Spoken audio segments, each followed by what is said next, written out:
I need one testimony. That's you. Run quickly, run quickly. Meet me at this altar. Come quickly, one. Come quickly, come quickly. There's a testimony that's going to tell of God's goodness. Come on, come on.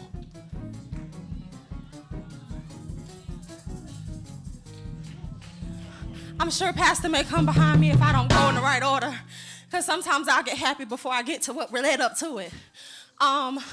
About 3 weeks ago, we was here doing a plant seminar, and I was learning how to plant.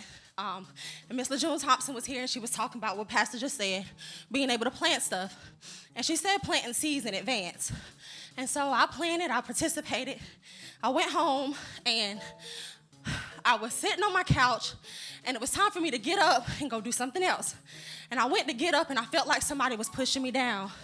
And so I was sitting on the couch, and I called my friend Destiny. I said, Destiny, my chest is hurting. And she was like, what it feel like? Are your arms hurting? Are your hands hurting? Are your feet hurting? She asking every question. And I'm freaking out. So I'm like, maybe I'm having a panic attack. You know, I've dealt with anxiety in the back, so my first thing is, Lord, I'm going to have to pray about this because I don't know where this is going.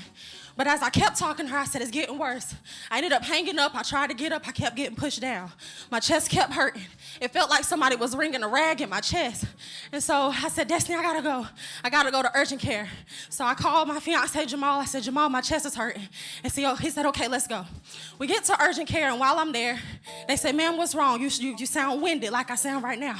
And I said, ma'am, I don't know, but my chest is hurting. And she was like, what does it feel like? I said, it feels like somebody's wringing a rag in me. She hooked me up to all these cords. She said, we're going to perform an EKG. Mind y'all, I'm 28. So she said, we're going to perform an EKG. So I'm like, okay. So as I'm sitting there, she's performing it, and she looked at my fiance, and she said, she said, you need to rush her to the ER because her heart rate is excessively high. So he panicked, and he said, okay, let me call the parents. Let me call the siblings. Let me call another friend because he's supposed to go play at another service. And so we get to the emergency room. I don't wait in no lines because I'm 28 with a high heart rate. And so they pushed me to the back. They put me in the bed. They hooked me up. I kept having them, and the thing kept going up. Every time I was having it, kept going up. They was happening so close together, and I haven't had a child. So they kept saying it's almost like contractions. We're taking count of how close together they are. And they kept going, and they kept going, and they kept going. They said, we're going to put you on a medicine. They gave me a bunch of stuff, put me to sleep. I was asleep for about 8 hours in the hospital. And they said, we're going to give you some medicine for 10 days. I said, okay. So I was nervous about that because, I'm like, I need to pray because I don't know how I feel about taking medicine. So it's like, just take the medicine for 10 days. I took the medicine for 3 days, and I looked at my family, and I said, I feel okay. Like, I don't feel like nothing is too bad. Duke called me and said, well, Miss Keller, we understand that nothing is hurting on you right now. And if you don't feel like taking the medicine, you don't have to take the medicine. But we're going to set you up to meet a cardiologist on September 10th. So I came back to church. We had choir rehearsal. I said, y'all, it's 7 days later, and I haven't felt pain in 3 days.